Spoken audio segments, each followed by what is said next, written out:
Então, ontem nós começamos a meditar ali na carta de Paulo aos Gálatas. Uma carta importantíssima, né, como toda a Escritura, e útil para nosso aprendizado e nosso crescimento. Então, nós vimos lá que Paulo encarou algumas dificuldades. Vimos que lidar com gente sempre foi um problema de muito tempo, porque nós somos pecadores. E aqueles irmãos ali na Galácia estavam passando por um problema muito sério. Estavam vindo pessoas na igreja ensinar e perverter o evangelho que Paulo havia pregado.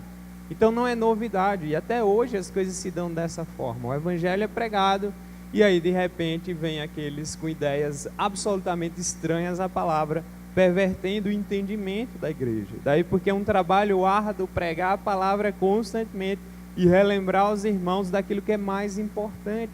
E nós vimos na mensagem de ontem, lá em Gálatas 3, no começo, né, Paulo, o tempo todo, quem foi que salvou vocês?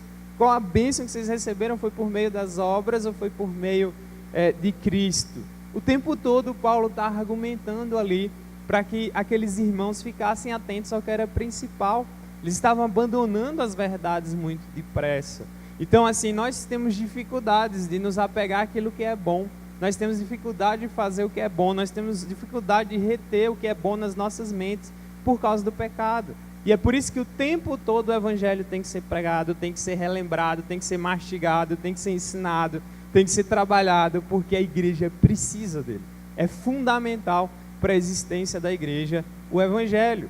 E nós vivemos também tempos difíceis, porque a sedução é muito grande dos enganos que vêm ao redor. Então hoje você prega o evangelho aqui, aí você liga a televisão da sua casa, você vai encontrar um sujeito bagunçando a palavra de Deus, ensinando aquilo que Deus não ensinou e chamando as pessoas a fazerem coisas que a Bíblia não nos ordena.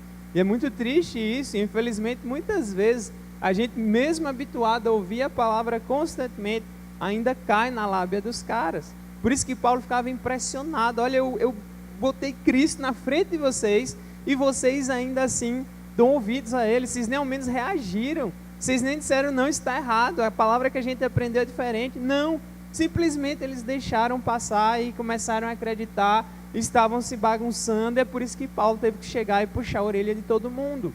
Então é fundamental a gente lembrar disso, e a gente vai continuar meditando lá na carta de Paulo aos Gálatas, que é muito preciosa.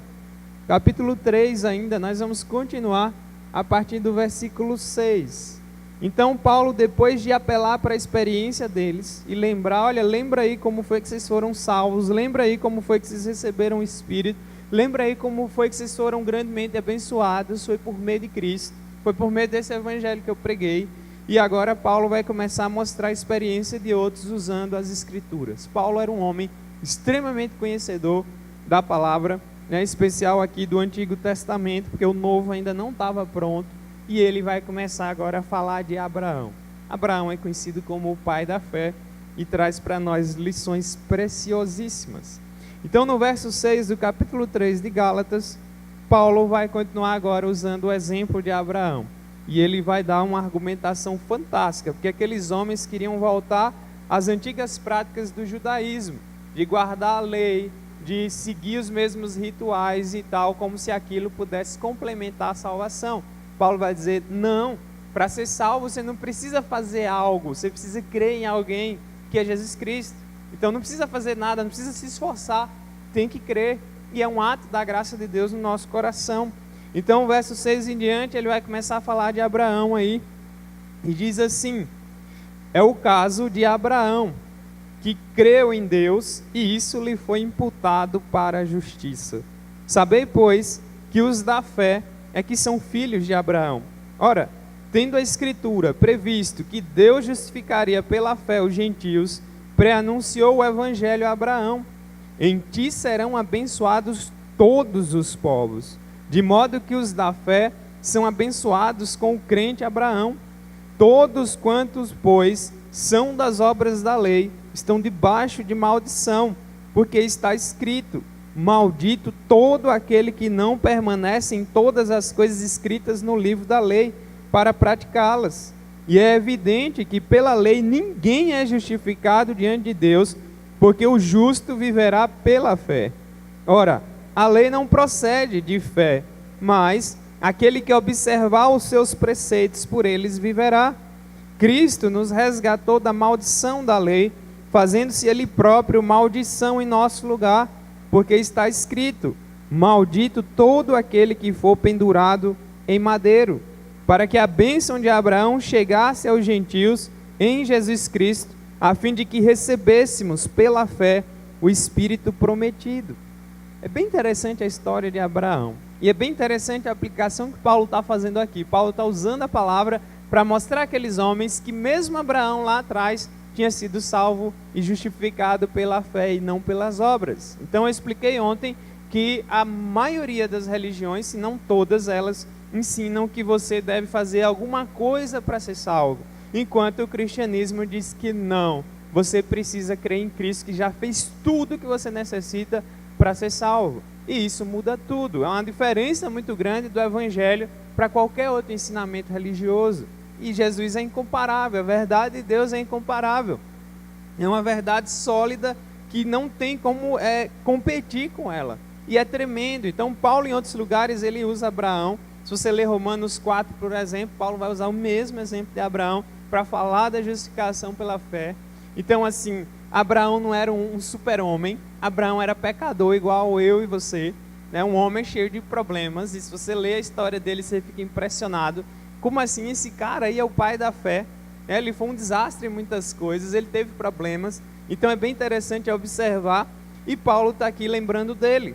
Paulo está aqui falando dessa fé que é salvadora, e ele vai começar dizendo, olha o caso de Abraão, e Abraão creu em Deus, e isso lhe foi imputado para a justiça.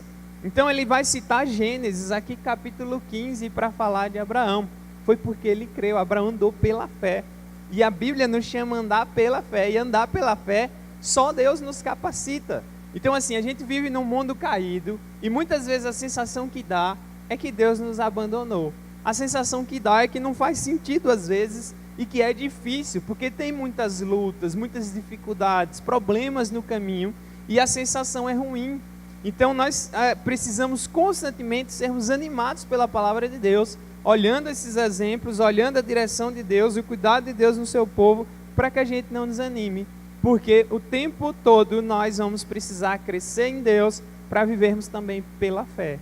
E a fé, hoje mais cedo, eu estava vendo um trecho do jogo do Bahia e Vitória, e é engraçado que no meio da torcida, sempre tem alguém que aparece lá com a palavrinha fé. Tem um cara lá com as 2 letras, fé. O brasileiro ama a palavra fé. Tem música falando de fé, né? Aquela música famosa brasileira que diz que a arte é viver na fé, só não se sabe fé em quê. Só que a Bíblia traz um conceito totalmente diferente dessa fé. Então essa fé que a Bíblia está falando aqui, essa fé que nos justifica, ela é uma fé que é produzida pelo poder de Deus no coração do homem. Não é um pensamento positivo, porque a gente tem o hábito de pensar que a fé é você pensar muito forte em alguma coisa.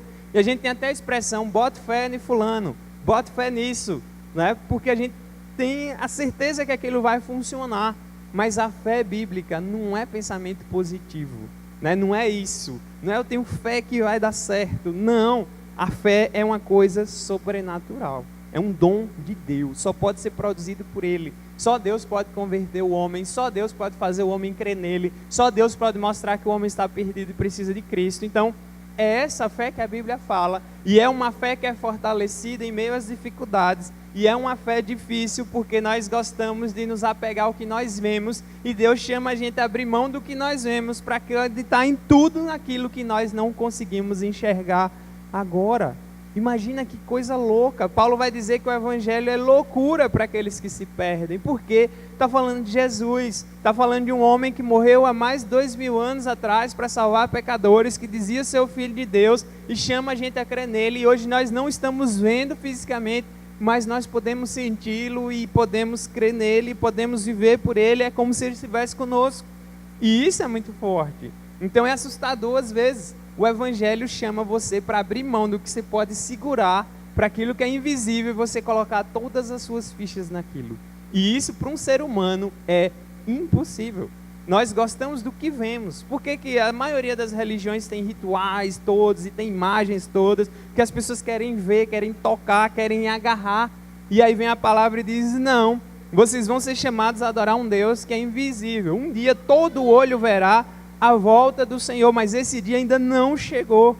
Então nós somos chamados a crer e viver olhando o que não dá para ver. E é muito forte isso. Então é por isso que é necessário uma ação poderosa de Deus nos nossos corações, porque senão a gente vai desanimar, vão ter dificuldades, vão ter lutas. Não foi diferente. Então Abraão é chamado o pai da fé. Ele é um patriarca, um dos primeiros, ele é o padrão que Deus usa. E é interessante, nós vamos rapidamente lá em Gênesis 15, que é onde Paulo vai tirar esse negócio todo aqui. Gênesis capítulo 15.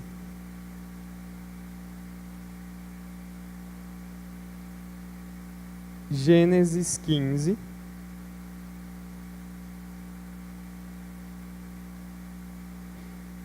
Nós vamos ler a partir do verso 1.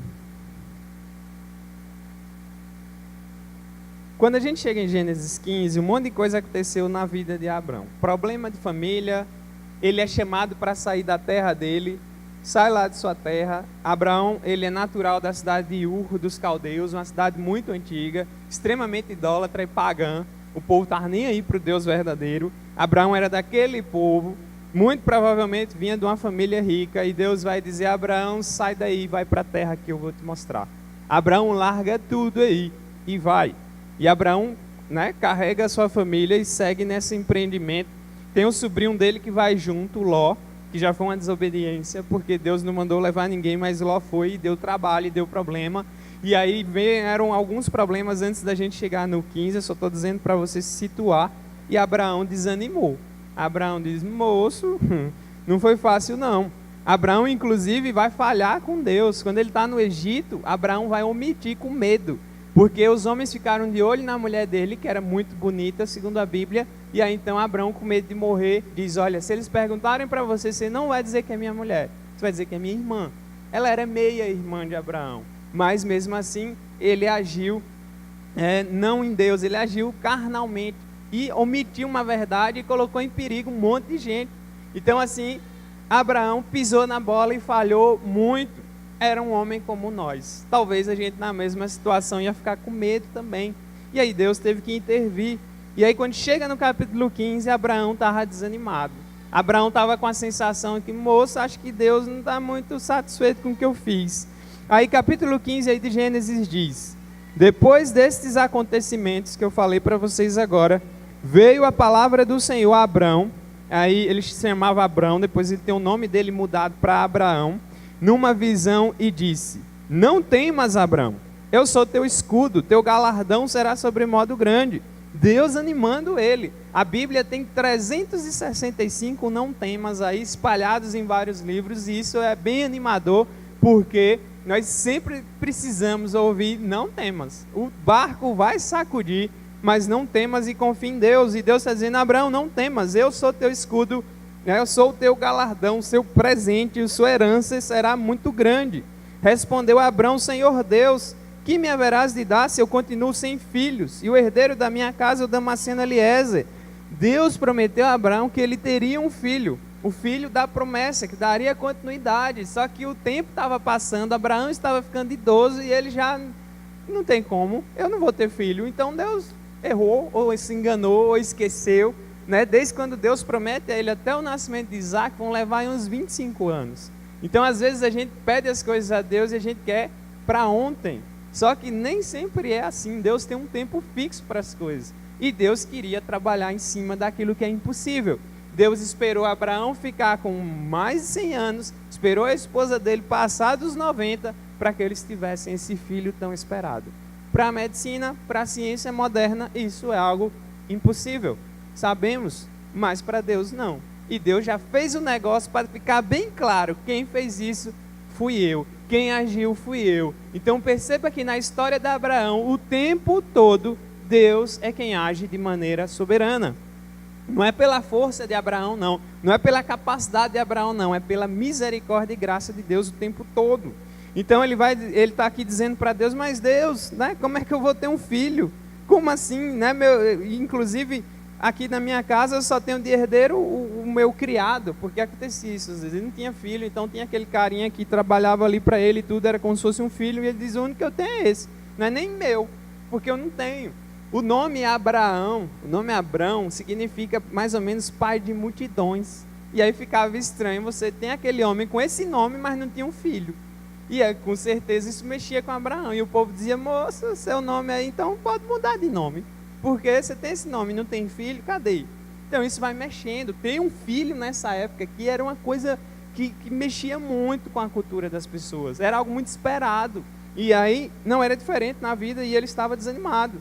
Disse mais a Abrão, verso 3, a mim não me concedesse descendência, e um servo nascido na minha casa será o meu herdeiro. E a isto respondeu logo o Senhor dizendo, não será esse teu herdeiro, mas aquele que será gerado de ti será o teu herdeiro. Então conduziu até fora, Abraão estava dentro da tenda, Deus o conduz até o lado de fora e diz, olha para os céus, conta as estrelas, se é que você pode, e lhe disse, vai ser assim a tua posteridade. Imagina só, Abraão, moço, Deus, o Senhor está de brincadeira comigo, só pode ser uma pegadinha, não tem lógica isso. Eu não tenho ninguém, não tenho nenhum descendente. Você está me dizendo que minha descendência vai ser igual às estrelas do céu. Deus, é isso que eu estou dizendo. E aí então, ele prossegue, ele creu no Senhor, e aqui é o trecho que Paulo menciona lá nos Gálatas, ele creu no Senhor, e isso lhe foi imputado para a justiça. Disse-lhe mais, eu sou o Senhor que te tirei de Ur dos Caldeus, para dar-te por herança essa terra. Perguntou-lhe Abrão, Senhor Deus, como eu saberei que hei de possuí-la? Respondeu-lhe, toma uma novilha, uma cabra, um cordeiro, cada qual de 3 anos, uma rola e um pombinho. E ele, tomando todos esses animais, partiu eles no meio, colocou em ordem as metades, uma de frente à outra, e não partiu as aves. Aves de rapina desciam sobre os cadáveres, porém Abrão os enxotava. E ao pôr do sol caiu um profundo sono sobre Abrão, e grande pavor e cerradas trevas o acometeram. Então lhe foi dito, sabe com certeza que a tua posteridade será peregrina em terra alheia, será reduzida à escravidão e será afligida por 400 anos. Mas também eu julgarei a gente a que tem de sujeitar-se, e depois sairão com grandes riquezas. Tu irás para os teus pais em paz e serás sepultado em ditosa velhice.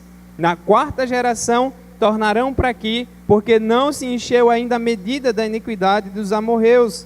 E sucedeu que, posto o sol, houve densas trevas, e eis um fogareiro fumegante, uma tocha de fogo que passou entre aqueles pedaços. Naquele mesmo dia fez o Senhor uma aliança com Abrão, dizendo, a tua descendência dei esta terra, desde o rio do Egito até o grande rio Eufrates, o Queneu, o Quenezeu, o Cadmoneu, o Eteu, o Ferezeu, os Refaíns, o Amorreu, o Cananeu, o Gigazeu e o Jebuseu. Todos nomes estranhos, hebraicos, de localidades ali da época de Abrão. Aí você deve olhar, nossa, que negócio estranho é esse aqui. Só para ficar um pouco mais claro o que é que está acontecendo. Por que ele tinha que matar esses animais e colocar as metades deles assim?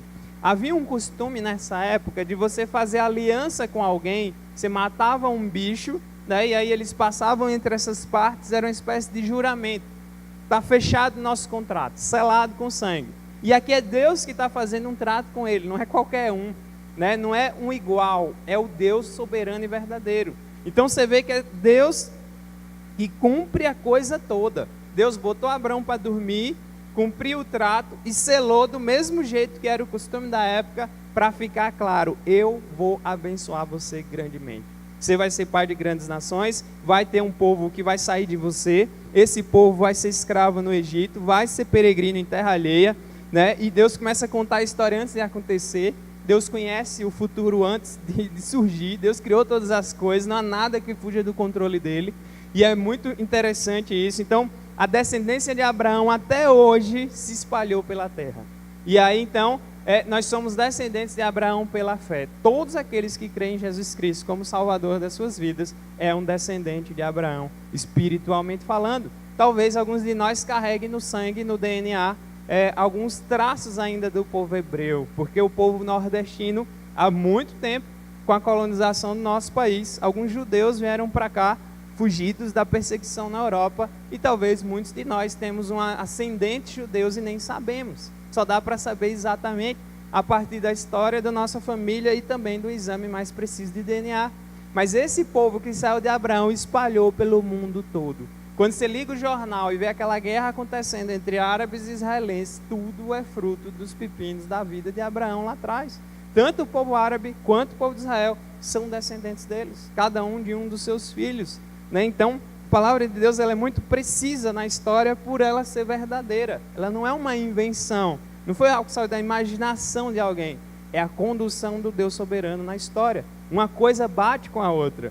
Então, Abraão é abençoado, até hoje a coisa flui, nós fazemos parte dessa promessa gloriosa, e voltando lá nos Gálatas, nós vamos vendo Paulo falando de Abraão aqui, é o caso dele, ele creu em Deus, e isso foi imputado por justiça, e aqui é interessante, né? Creu, acreditou, depositou toda a confiança em Deus, por isso que eu falei, essa fé não é só pensamento positivo, não é só saber que Jesus é Salvador, mas é se apropriar disso, é crer totalmente nisso, é não duvidar disso de maneira nenhuma e colocar toda a sua vida a Deus. A ideia é essa. E aqui vai dizer que foi imputado por justiça. Isso aqui é uma linguagem para falar que quando nós temos a justiça de Deus imputada em nós, essa palavra estranha é só para dizer que Deus vai tratar Abraão como se ele fosse alguém justo, alguém perfeito, alguém que não transgrediu a lei. E ele faz isso conosco. E isso é muito profundo. Então, ele está transformando alguém em justo, sendo que por natureza, por causa do pecado, nós não somos. Por isso que a Bíblia muitas vezes se refere ao crente, ao povo dele, como um povo que é justo. Aí às vezes a gente olha para nós e diz, mas eu não sou tão justo assim. Eu quebro a lei de Deus com muita facilidade. Eu peco contra Deus com muita facilidade. Então, eu não estou nesse grupo. Só que não é por nós, é por causa do que Cristo fez, por causa do que Deus fez, por causa da graça de Deus. Então essa justiça imputada é uma justiça que não é sua. Imagine você sendo um criminoso terrível, se apresentando diante de um tribunal, e ali o juiz vai abrir a ficha, mas ao invés de abrir a sua ficha de quem você é mesmo, ele vai abrir a ficha de outra pessoa que não tem crime nenhum e vai colocar o seu nome ali. É o que Jesus faz. Por isso que o Evangelho é a mensagem principal. Todos nós estamos debaixo da condenação, nascemos debaixo da condenação. Ninguém nasce amigo de Deus, ninguém nasce querendo Deus, ninguém nasce filho de Deus. E é por isso que nós precisamos do Evangelho, por isso que nós precisamos do arrependimento, por isso que nós precisamos do que Jesus Cristo fez na cruz. Por isso que Paulo agora está lembrando para eles o que é principal. Ele diz, olha, até Abraão foi justificado por causa da fé dele em Deus. E não é a fé que faz Deus te dar uma justiça, a fé é um caminho, mas aquele que produz e que dá salvação é Deus, isso é imerecido. Ninguém merece ser salvo, ninguém merece Deus, ninguém merece ser abençoado por Deus, é tudo pela graça.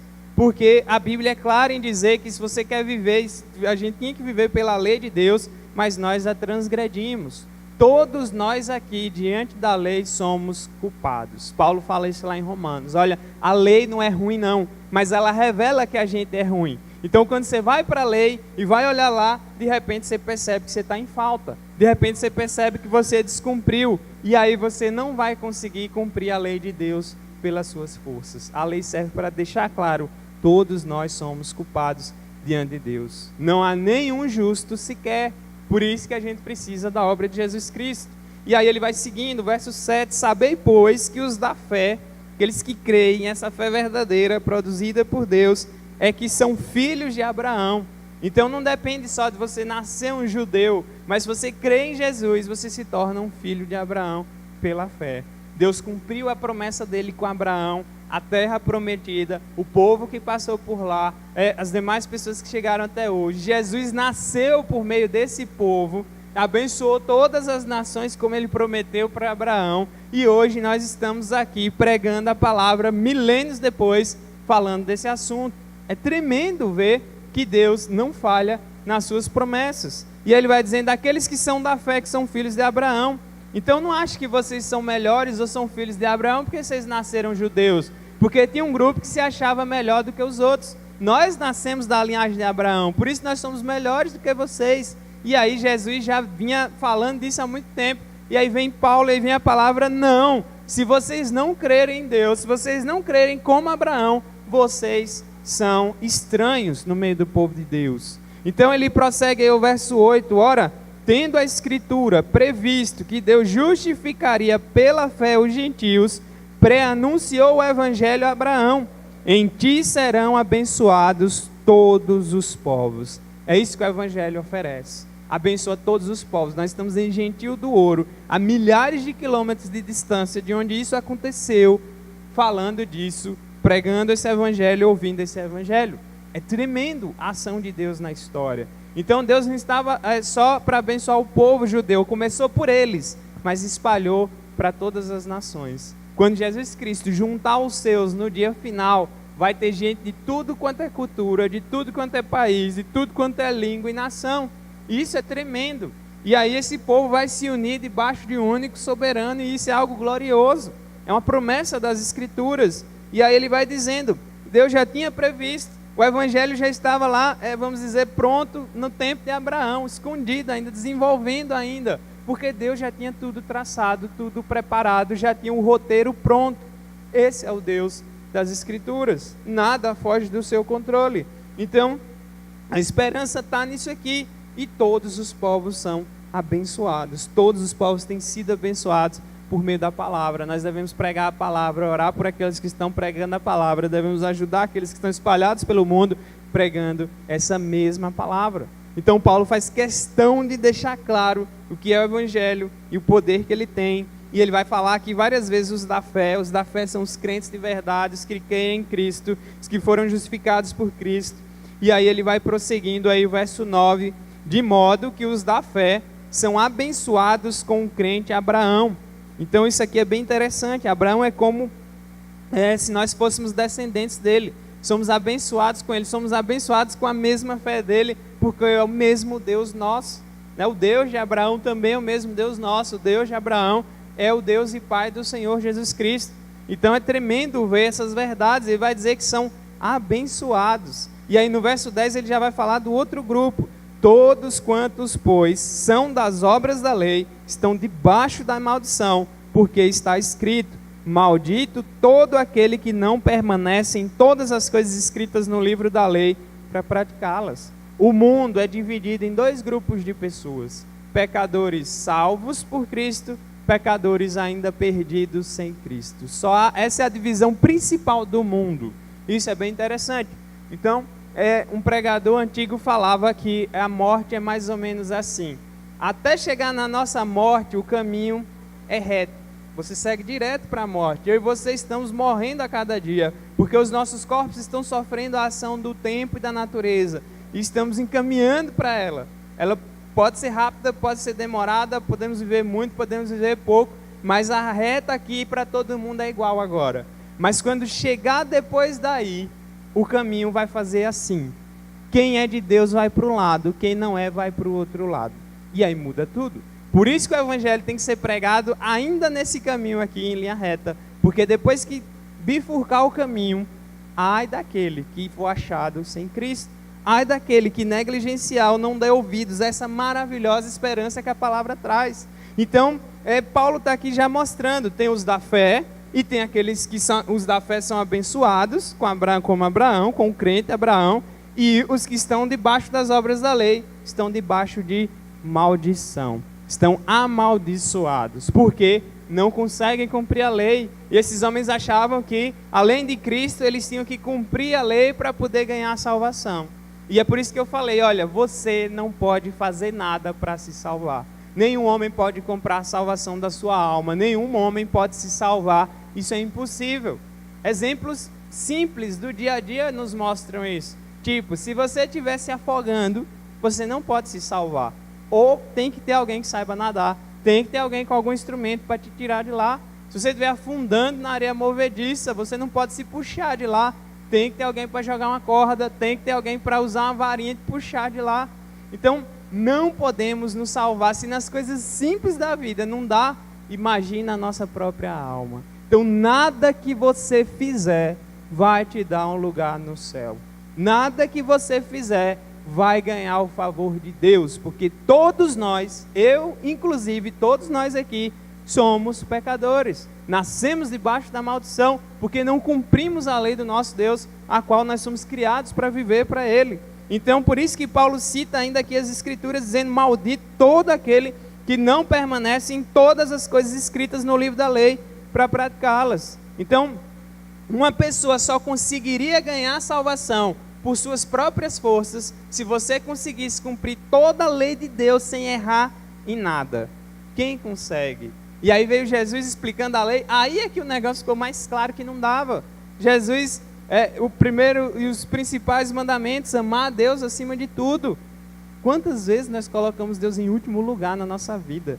Muitas vezes falamos de Deus da boca para fora, usamos Deus como se fosse uma palavra mágica para conseguir as coisas. Tem gente que não está nem aí para Deus, mas quando quer passar numa prova, se Deus quiser eu vou conseguir. Tem gente que não está nem aí para Deus, mas ainda tem uma certa superstição com o nome de Deus. Vai dar certo, Deus quer. Não, Deus não é uma palavra mágica que te dá acesso a coisas boas. Deus é um ser pessoal, real, vivo, que pensa, quer, criou todas as coisas, tem um plano, tem uma vontade e revelou por meio das Escrituras. Não podemos brincar com Deus dessa forma, e às vezes a gente esquece. Então a gente já quebra o primeiro mandamento quase todo dia, colocando Deus em segundo, em terceiro, até em último lugar nas nossas vidas. Muitas vezes não é nossa prioridade Deus. Então, se a gente quebra o principal, imagina o restante. E aí vem o resto da Bíblia sendo explicada, né? Não adulterarás, não cobiçarás. E aí vem uma série de você vai dizer: eu nunca matei ninguém. Aí Jesus vai dizer: se você tinha ódio de alguém, você matou essa pessoa no seu pensamento. O sentimento é o mesmo de alguém que mata. Aí fica duro o negócio. Jesus deixou tão claro que não tem como escapar. Você pode tentar criar uma desculpa, aí tem lá: não matará, você diz: nunca matei ninguém. Mas Jesus diz: mas você já teve raiva de alguém, você já teve ódio de alguém. É a mesma coisa de você estar matando aquela pessoa dentro de você, no seu coração. Um assassinato invisível, silencioso, mas que Deus vê, e é como um assassinato diante dos olhos de Deus. Aí Deus vai dizer: não adulterarás. Você vai dizer: mas eu nunca adulterei, nunca traí minha esposa, nunca traí meu marido. Jesus vai dizer: se você já olhou para uma mulher com a intenção impura, já adulterou com ela. Porque a coisa não é só o ato, mas até o desejo de fazer o que é errado já é pecado em si. A fonte já está poluída.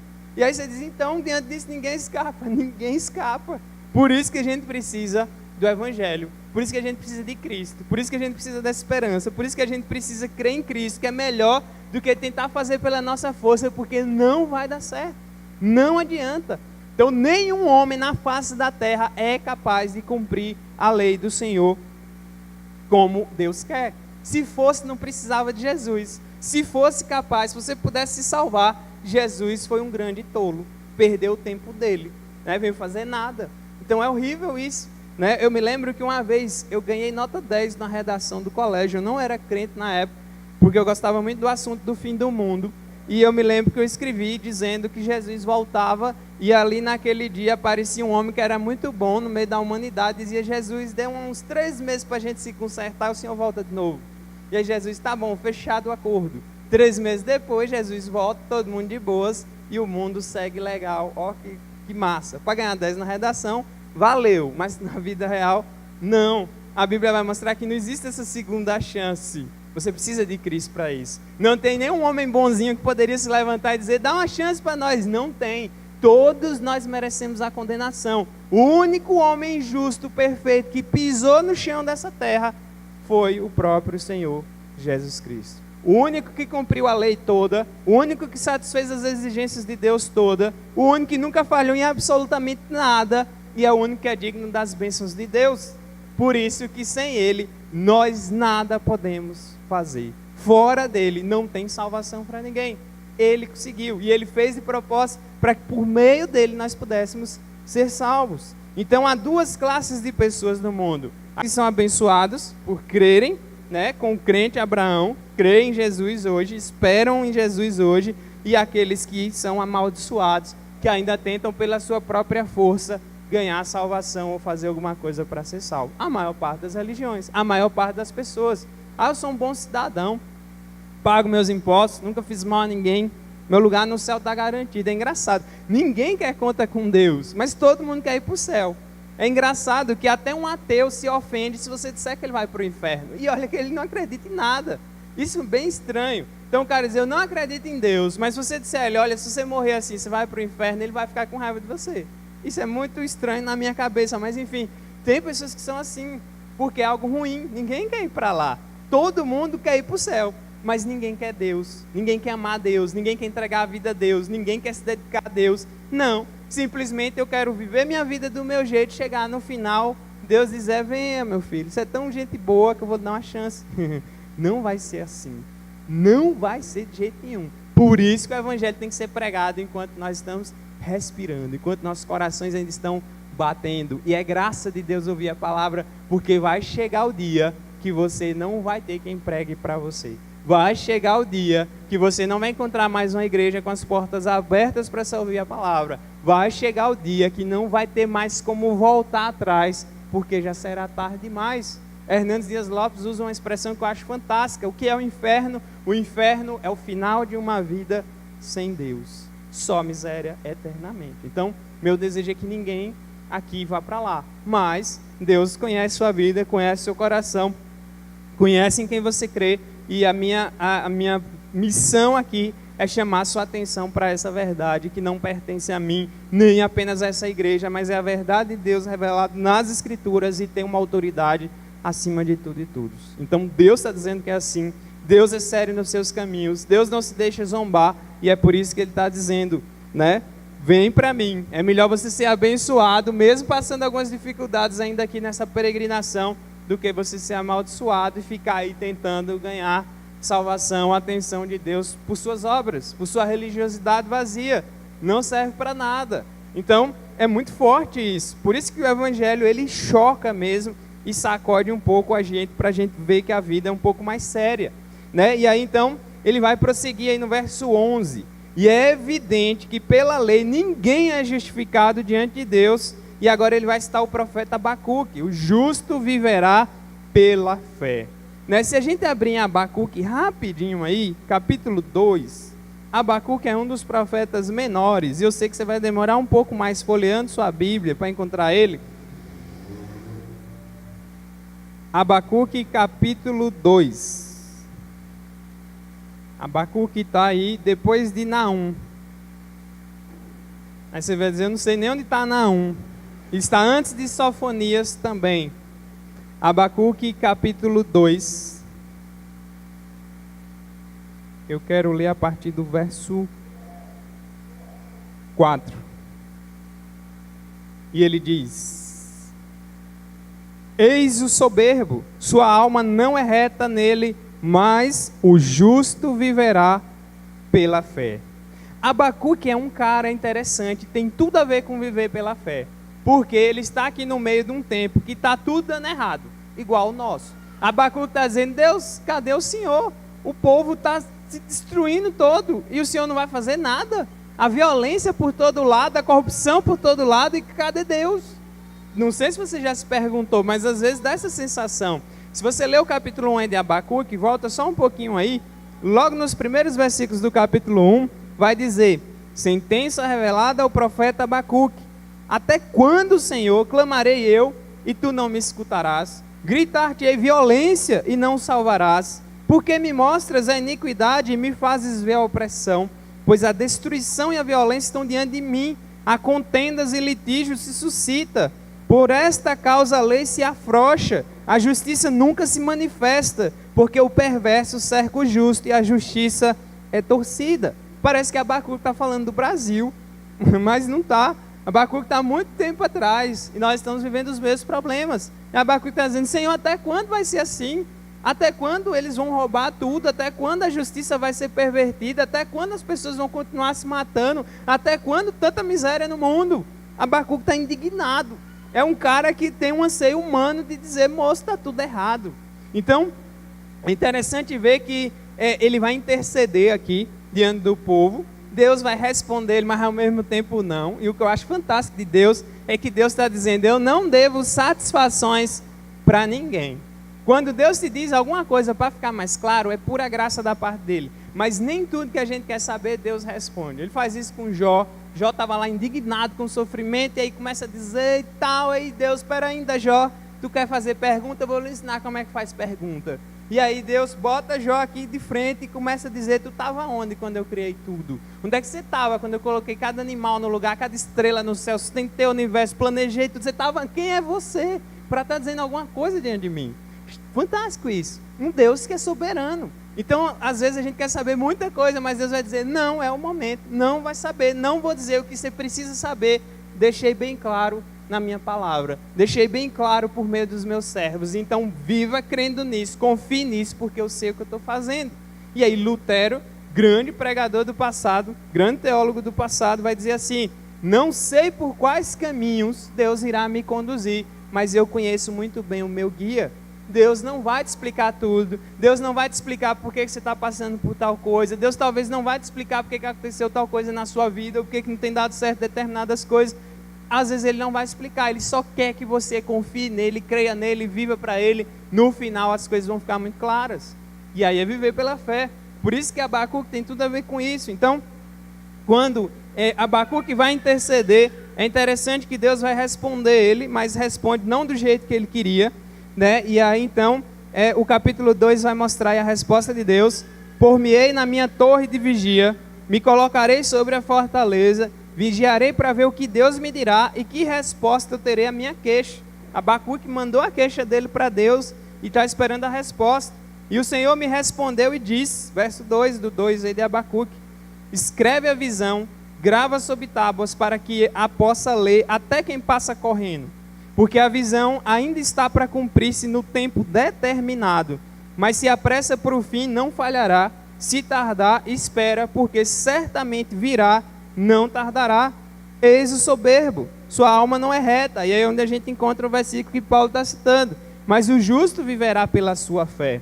Os soberbos estão aí, vivem de todo jeito, estão nem aí para mim, mas o justo vive pela fé. O justo não fica esperando a explicação o tempo todo, ele crê em mim, vai se sustentar em mim o tempo todo.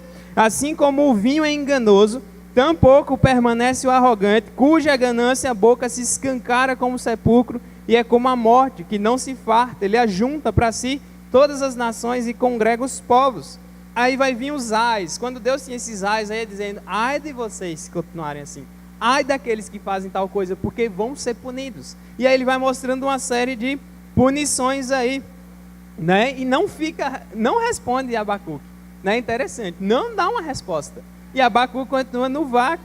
E aí então vai ter a oração de Abacuque aqui no capítulo 3, que é bem conhecida, né? Ele vai começar a se voltar para Deus, mas é porque depois ele acaba percebendo que Deus é a própria resposta. Ele acaba percebendo que o principal, que ele deveria estar mais confiante, era no próprio Deus, mesmo que todas as coisas dessem errados. Então ele vai ter uma oração muito bonita.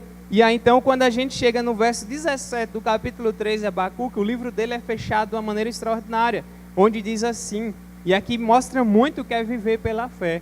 E aí diz assim: ainda que a figueira não floresça, nem haja fruto na vide, o produto da oliveira minta, e os campos não produzam mantimento, as ovelhas sejam arrebatadas do aprisco, e nos currais não haja gado, ou seja, ainda que tudo que a gente precisa para comer suma, né? Todavia eu me alegro no Senhor, exulto no Deus da minha salvação. O Senhor Deus é a minha fortaleza, faz os meus pés como da corça e me faz andar altaneiramente. E aí ele termina falando aí ao mestre de canto, que é tipo uma música para instrumentos de cordas. É interessante. Deus não respondeu, mas ele diz: olha, ainda que tudo dê errado, eu vou continuar esperando em Deus. Ainda que tudo ao meu redor desmorone, continuarei crendo nesse Deus. É como os apóstolos lá: Senhor, para onde vamos nós, se só Tu tens as palavras de vida eterna? Eu vou crer em quem? Eu vou esperar em quem? Quem pode nos salvar além do Senhor? Ninguém. Então viver pela fé é você saber que nem todas as explicações vão estar claras, mas você vai confiar em quem falou. E não é fácil, por isso que a gente precisa da graça de Deus. E aí voltando lá para os Gálatas, né, no verso 11 que Paulo citou aí: e é evidente que pela lei ninguém é justificado diante de Deus, porque o justo viverá pela fé. E aí devemos permanecer sabendo que o nosso Senhor voltará, que a sua palavra é verdadeira e que ela tem se cumprido e vai se cumprir. Deus até hoje nunca falhou nos seus tratos, é impossível que ele falhe, porque ele é Deus. E aí então ele vai chegando no final aqui da sua argumentação, e o verso 12 em diante vem: ora, a lei não procede de fé, mas aquele que observar os seus preceitos, por eles viverá. E aí então a ideia de viver pelos preceitos de Deus, Paulo está aqui mais uma vez citando o Antigo Testamento. Então, ele está aqui dizendo que você tem que viver pelos preceitos de Deus. E aqui ainda dá para ficar uma pergunta na nossa cabeça: pelo que você vive? O que é que dá sentido à sua vida? Para algumas pessoas é um filho, para outras pessoas é dinheiro, para outras pessoas é poder, para outras pessoas é status, para outras pessoas é, sei lá, algum trabalho. Várias coisas nós podemos dizer: isso é minha vida, vivo por isso. Só que a Bíblia chama a gente a viver por Deus. A Bíblia chama a gente a refletir que a graça de Deus é melhor do que a própria vida. Isso quebra um pouco, né, o nosso senso comum de a gente se apegar aqui. Então é por isso que tem essa pergunta. Então a lei não procede de fé, mas aquele que observar os seus preceitos, por eles viverá. Deverá viver pelos preceitos de Deus, ao momento que Deus está instruindo o povo. O problema é que nós não vivemos pela lei de Deus, nós a desobedecemos constantemente. Então, se a gente fosse ficar aqui, a gente estaria perdido, porque não haveria esperança. E agora, né, como proceder? E aí então Paulo vai finalizando aí seu argumento aí sobre Abraão, e vai falar no 13 agora a respeito de Cristo. E aí ele fala: Cristo nos resgatou da maldição da lei, fazendo-se ele próprio maldição em nosso lugar, porque está escrito: maldito todo aquele que for pendurado em madeiro. Pensa por um segundo, Jesus foi amaldiçoado por nossa causa. Jesus Cristo nunca pecou, foi tentado em todas as coisas, mas não falhou em nada, cumpriu toda a lei de Deus, perfeito em tudo, mas ele no final foi amaldiçoado por nossa causa. Quem merecia a maldição era nós, quem descumpriu a lei foi nós, quem desobedeceu a lei foi a gente, quem virou as costas para Deus fomos nós. Mas aí vem Jesus e aqui vai dizer: se fez ele próprio maldição. Então é um homem justo, perfeito, foi pregado numa cruz, julgado injustamente, humilhado, para que eu e você tivéssemos acesso a Deus. Deus sabia, eles não vão cumprir a parte do trato, eu vou fechar a coisa toda. E aqui a gente chega no coração do evangelho que Paulo pregava, que os apóstolos demais pregaram, que a igreja tem pregado durante esse tempo todo e que nós devemos pregar até a volta do Senhor, que é essa gloriosa verdade de que Jesus é o único Salvador. Então, quando nós olhamos para cá, Paulo ainda cita o Antigo Testamento dizendo: maldito todo aquele que for pendurado em um madeiro. Aqui ele ainda não está falando da cruz, porque nessa época aqui, a pessoa que pecava, um pecado muito grave, ela era apedrejada fora do acampamento e depois o corpo dela era colocado pendurado numa árvore ou num pedaço de pau para servir de exemplo por conta da desobediência. Então por isso que lá no Antigo Testamento vai dizer: maldito aquele que é pendurado no madeiro. E aí depois, um bom tempo depois, vem Jesus, foi pregado numa cruz também de madeira, que foi exposto para que todos vissem ele todo quebrado de porrada, sangrando numa cruz, para que nós pudéssemos ter acesso a Deus. Jesus se fez maldição, Jesus ficou no nosso lugar, Jesus recebeu um castigo que era nosso, Jesus pagou uma conta que era nossa. E na hora que Jesus foi para aquela cruz, Deus simplesmente o abandonou.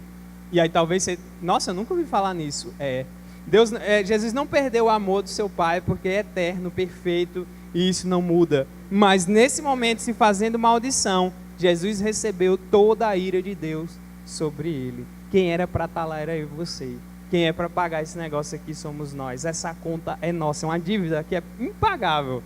Mas Jesus se coloca no lugar, se faz um maldito, recebe a maldição sobre ele, para que nós pudéssemos ser salvos. Por isso que qualquer pessoa que deixar de lado essa mensagem e não crer em Jesus, ela está amaldiçoada, não tem nada que possa salvar. Então, rapidamente vamos abrir Isaías 53, a gente está chegando no final. Isaías 53 é famoso. Isaías é o profeta messiânico, e essa profecia está se referindo a Jesus Cristo. E aí o verso 6 do capítulo 53 de Isaías diz assim para nós. Isaías 53, 6 diz assim, falando de Cristo, se referindo a Cristo que vi lá na frente: todos nós andávamos desgarrados como ovelhas, cada um se desviava pelo caminho, mas o Senhor fez cair sobre ele, sobre Jesus Cristo, a iniquidade de nós todos. Ele foi oprimido e humilhado, mas não abriu a boca. Como um cordeiro, ele foi levado ao matadouro. Ele é o cordeiro de Deus que tira o pecado do mundo. Como ovelha muda, foi perante seus tosqueadores e não abriu a boca. Por juízo opressor, ele foi arrebatado, e de sua linhagem quem dela cogitou foi desprezado ali, porquanto ele foi cortado da terra dos viventes. Por causa da transgressão do meu povo, ele foi ferido. Tudo isso por nossa causa. Todos aqueles que creem no Evangelho, todos aqueles que foram eleitos por Deus, sabem da profundidade disso. E o verso 5 que nós não lemos tem uma expressão bem forte.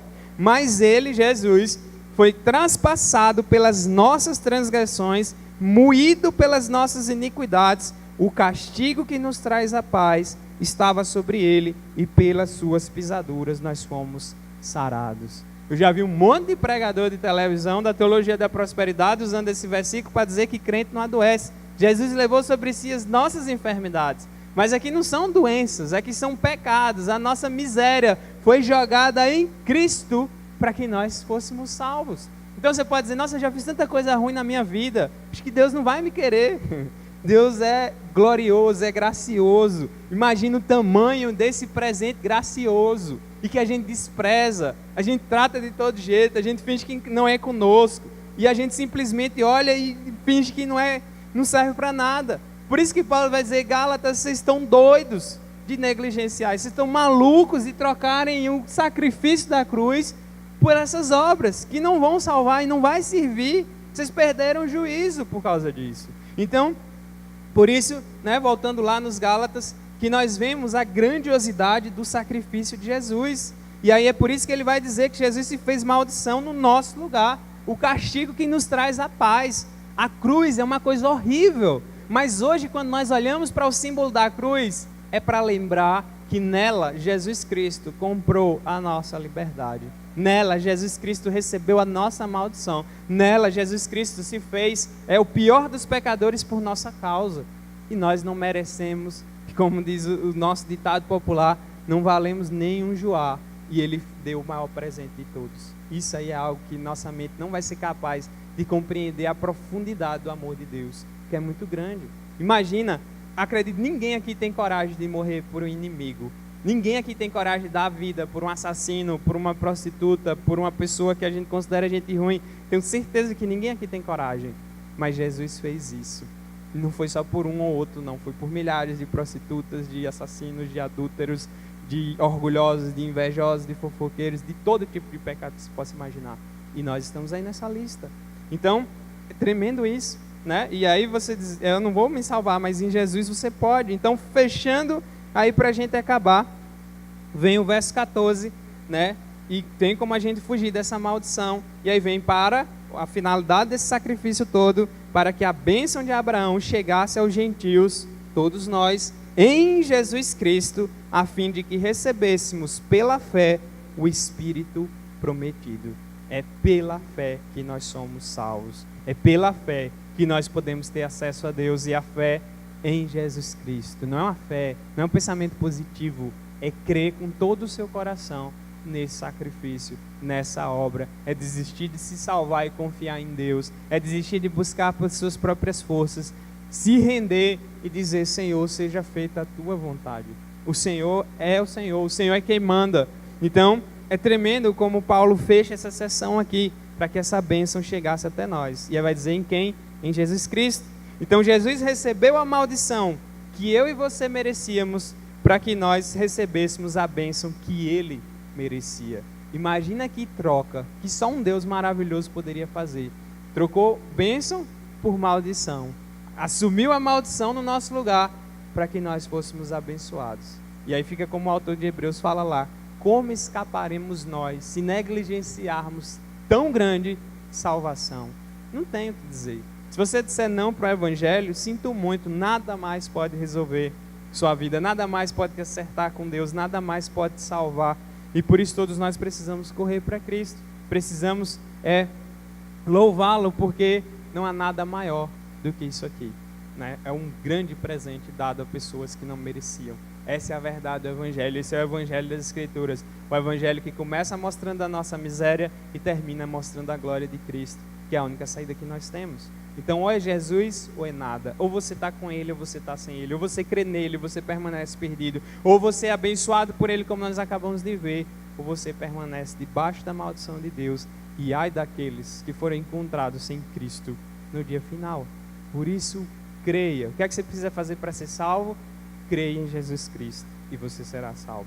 Né? É precioso esse sangue, é precioso esse sacrifício. Essa é a verdadeira vida, essa é a verdade que interessa e a mensagem mais importante que todos nós precisamos ouvir antes que venha o dia final, antes que a gente parta daqui. Que Deus abençoe as nossas vidas, que Deus fortaleça a mensagem do Evangelho em nossos corações, que Deus te perturbe bem, fazendo lembrar o quanto você necessita de Cristo todos os dias. Vamos nos colocar de pé nesse instante, vamos orar ao Senhor, pedindo a Ele que aplique a verdade aos nossos corações, nos sensibilize, porque nossos corações são duros, e a Bíblia vai dizer: se ouvirdes a voz do Senhor, não endureçais o vosso coração. Por isso, corra para Cristo, porque todos nós, sem Ele, nós nada somos e nada podemos fazer. Vamos orar nesse instante.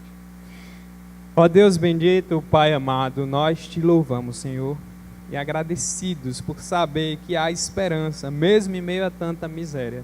Agradecidos por nos dar, pela Tua graça, ó Deus, o dom da fé, o dom da salvação, de podermos contemplar as maravilhas de Cristo. Ó Senhor, perdoa-nos por tantas vezes que temos vivido de maneira tão descompromissada diante dessa verdade. Perdoa-nos por tantas vezes que temos vivido religiosamente ou tentado acrescentar alguma coisa àquilo que não pode mais ser acrescentado, aquilo que é perfeito, que é o sacrifício perfeito de Jesus na cruz. Ó Deus, reanima aqueles que estão desanimados na fé. Reaviva, ó Deus, aqueles que estão cansados, aqueles que estão baqueados da vida, porque são muitas as dificuldades e lutas. Nós clamamos, ó Deus, pelas nossas vidas. Ó Senhor, abençoe a vida dessa igreja e que ela possa cada vez mais se fortalecer no Evangelho de Cristo. Que ela possa ser uma porta-voz desse Evangelho, que ela nunca abra e jamais abra mão desse Evangelho e que viva e morra por ele, ó Deus. Ó Deus, abençoe a vida de cada irmão aqui, de cada líder, que o Senhor, ó Deus, fortaleça e sustente esse trabalho, porque sabemos que mesmo em meio a dificuldades, o Senhor é o dono da obra e ela, ó Deus, não é em vão. Ó Pai, clamamos por todos aqueles que entraram aqui essa noite e porventura ainda não tinham ouvido falar desse Evangelho, ou não criam nesse Evangelho, ou não conheciam o Senhor dessa forma. Que essa verdade, ó Deus, se faça clara nos seus corações e nas suas mentes.